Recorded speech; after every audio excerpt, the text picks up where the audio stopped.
Ah.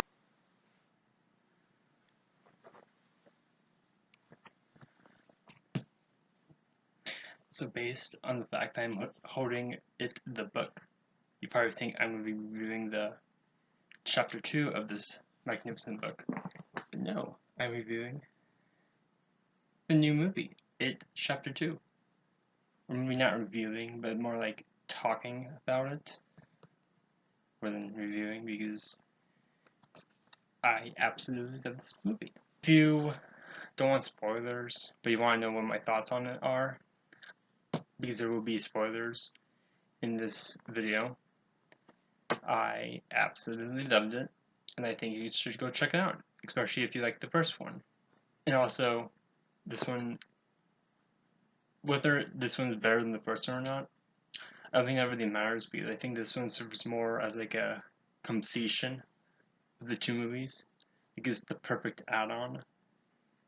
Like it doesn't rival it one. It's just it goes really well with it one, and I absolutely loved it. So there will be spoilers. So click out now, I guess, if you don't want any. Or if you just don't care and you just want to hear me talk, then stay tuned. But it, chapter 2, was very funny. Like, surprisingly funny. Like, almost the whole entire movie, the whole theater was laughing at, like, the jokes and stuff. Which there were a ton of jokes. And it was so funny. Like, I don't know why it was so funny, but it was so funny. And like not in a bad way. Like it was on purpose to be funny. Like the characters interacting with one another, and like them fighting against it and stuff. They were like making witty remarks on purpose. Like nothing was done. Like it was so bad it's funny. It was just so funny that it was funny, and it was great, and I loved it. Of course, just because it was funny and it was supposed to be a horror movie. But even though it was very funny, there was still some very tense and horrifying imagery. Like there was some really gruesome stuff. Like this time around, the most scary things were like the most like human. Especially at the beginning, there was this one major thing that happened. It was very like realistic, very awful, and very, very, very just sad and disgusting. But it was really, really well done, and I personally loved that they included it because it's accurate to the book. It's a thing that actually happens in the book that hasn't been adapted to the screen yet, and I was very thrilled to see it. But kind of disheartening at the same time because it was very sad. And that's, of course, homophobic. Yay, homophobia. That's just great. No, it's not. Two really cute gay guys in the beginning were just like going on a nice little date and it was really cute and like they were like the perfect couple. But then, of course, some assholes decided to come along and fuck with them, beating one of them up to near verge of death and pushing him off a bridge. Fucking hell. But yeah, that's like probably the most horrific scene in the book movie for me. It was right at the beginning, so trigger warning. But of course, this action between the two gay guys with these assholes, one of the couples being killed off by the clown, by Pennywise, the dancing clown, and which serves as like a catalyst to the plot beginning to Mike, one of the main characters, calling out to the rest of the Losers gang and calling them back to Derry to help finish up it once and for all. So yeah, he does that. He calls everyone up. It's great. They all react horribly to it. One of them crashes their car. The other one pukes. They don't they don't want to go back to Maine, but they have to because they made a promise when they were kids. So here we go. Let's kill a clown. Of course, like when they go back to Maine, they don't remember anything from their childhood. So Mike has to try and force them to remember. As they go back to night, they slowly remember things, make them believe more and more as time goes on. But before they do fully come to grips with their promise, they have to explore the town and go back to some of their horrifying childhood memories. So they like go to different parts of the town to explore it, catch up on their past childhood and what they've forgotten. And so pretty much this just serves as like a way to like fill in what was cut out from the childhood in the first movie, which was quite a lot. Which a lot of it was just stuff in the book, which was really cool for me because I'm a big fan. So they do this because Mike convinces them that he's discovered a way to kill it, which was kind of one of the major plot points I was kind of concerned about, because Mike tells the Losers Club how he talked to like the natives of Derry before the town was built, and was like told about this ritual of Chud that they tried to perform to cast out it. But and like the scene with that happens is really jarring. It doesn't fit with the rest of the movie. It's just kind of there. And it's not in the book.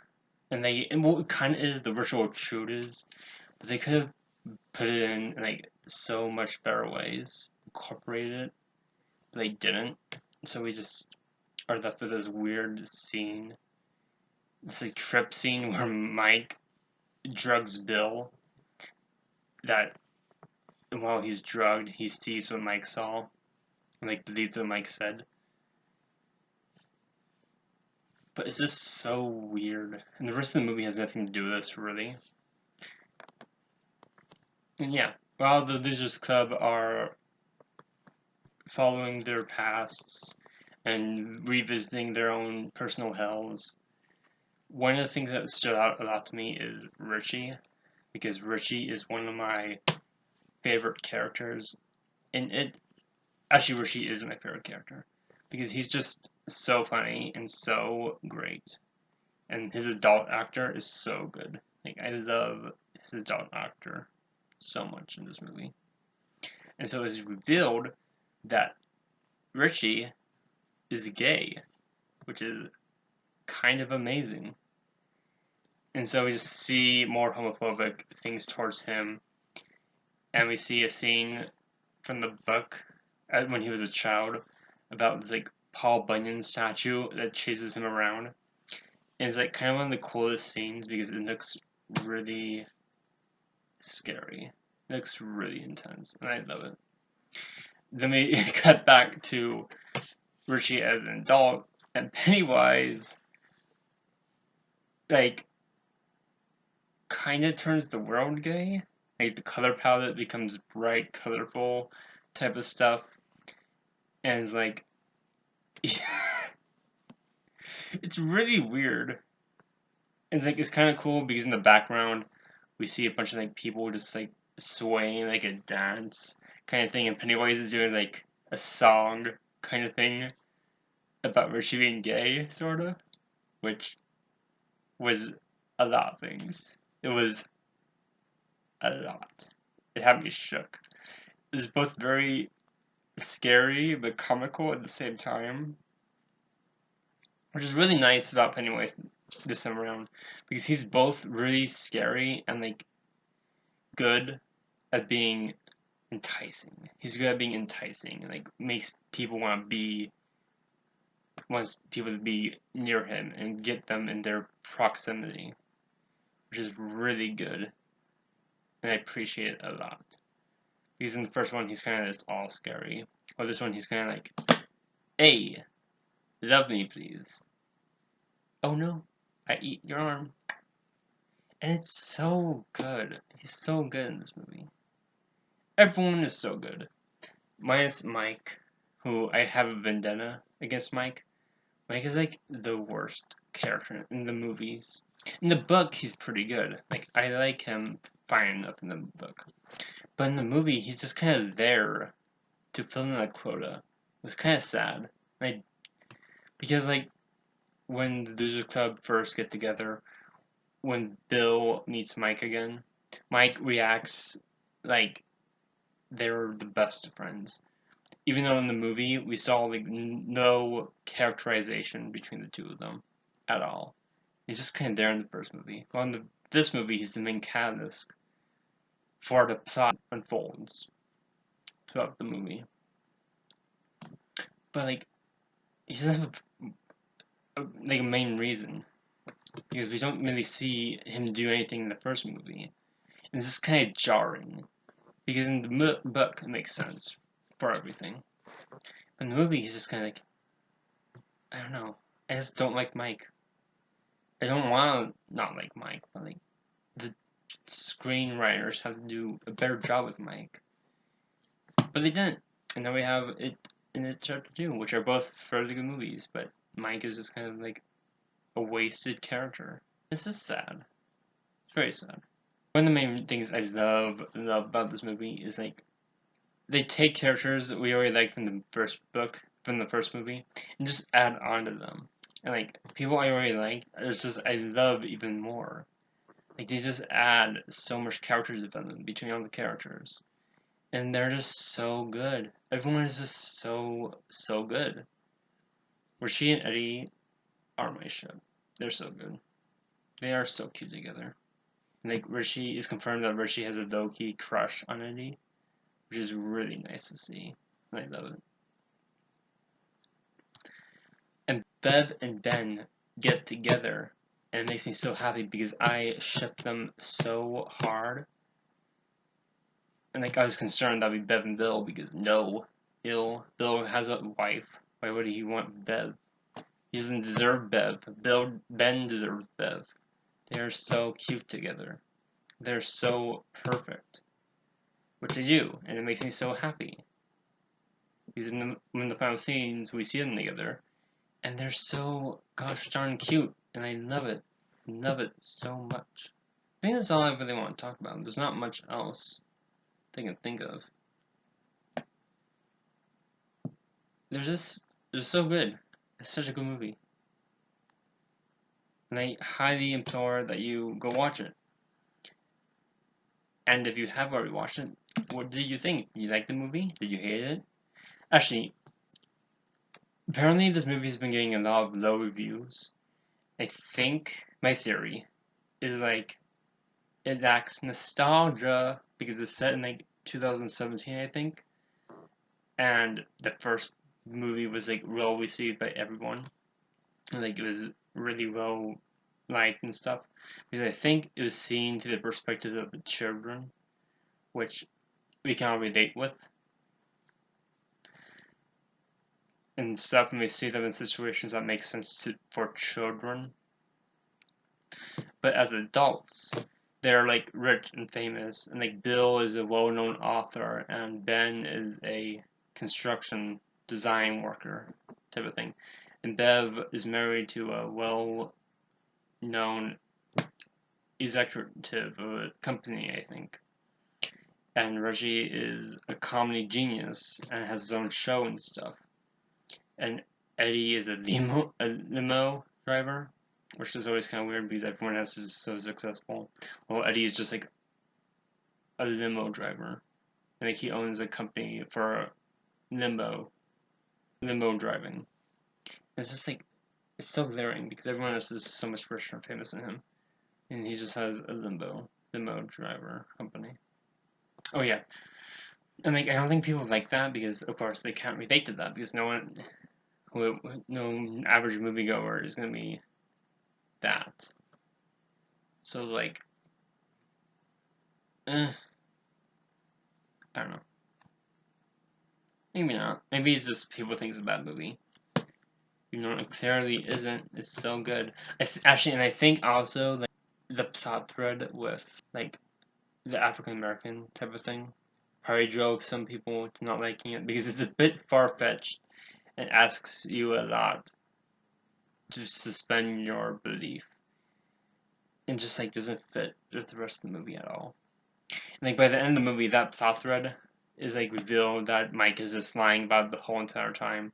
And it's just like he was hoping, he was betting on everyone believing it, that this would work at the end, which is notable because when they actually perform the virtual chewed, he on the spot comes up with this stupid was it a spell, I guess, to extinguish the deadlights, which is what it is technically. But it doesn't work because he fucked up and lied to everyone and was just betting on their own belief. Of course, it breaks free of their spell and not kills, but like attacks everyone, starting up a fight between an impossible threat and 6 adults, or however many adults there are, which is so cool. The ending part is just so intense and just so good. I absolutely love it. The way they defeat it though is kind of because like it goes back to the power of belief, but this time they all believe it. They all try to focus their belief on believing it is just the small insignificant thing. Like it works. Like he shrinks down to the small raggedy clown puppet thing, and they rip out its heart and squishes it, which is just kind of eh. But at the same time, like the build up for it kind of pays off because they all worked so hard towards beating this impossible threat. That's sort of earned. It lived up for the hype because I was so hyped for this movie because this book is so good. The first one's pretty good. I didn't really think the first one was all that good, in my opinion. Like, it was alright. It wasn't terrible or anything, but I didn't think it was really that eh. But, like, this time around was really good. It was really entertaining and just all around a really good time to watch. And I absolutely loved it, and I think everyone should go check it out if they're at all interested in it. And also, if you have time to read a 1,157 page book, I highly recommend this book. If you have the time or anything, get the audiobook if you want. Just check this out. It's so good, and I absolutely love it. It gets really intense at times, so just be prepared for that. It's so much more horrific and scarier than than the movies. It takes it up to like an 11. It's super intense. The characters in this book are so good. Like the relationship between everyone is just so much better than the movies could ever do. One of my favorites, Stephen King, or just read anything from Stephen King. Try him out. Find a book of his. I love all of this stuff, minus Pet Sematary. Fuck Pet Sematary. Pet Sematary sucks. But Stephen King is such a good author. Also, Stephen King makes an appearance in this movie, and it's fantastic, and I absolutely love him because like he's actually a good actor in this movie. It's very brief though, but it's still really good. Yeah, if you have any interest, go check it out. Let me know if you like it, if you hate it, if you love it, if you like it as much as me, if you felt it was more comical than scary, or if you found more scary than comical. Because it was, to me, it was very funny. Like, the character chemistry was so good. It was just so funny. Even though it was not supposed to be funny at all. Oh no, it was supposed to be funny. Absolutely supposed to be funny. But I think they could have balanced out a bit better. But like, the entire like atmosphere of the movie is just, it flows so well. Like, it doesn't cut away and doesn't feel jagged or anything. It just works together so well. And it's so good. It Chapter 2, great. Highly recommended.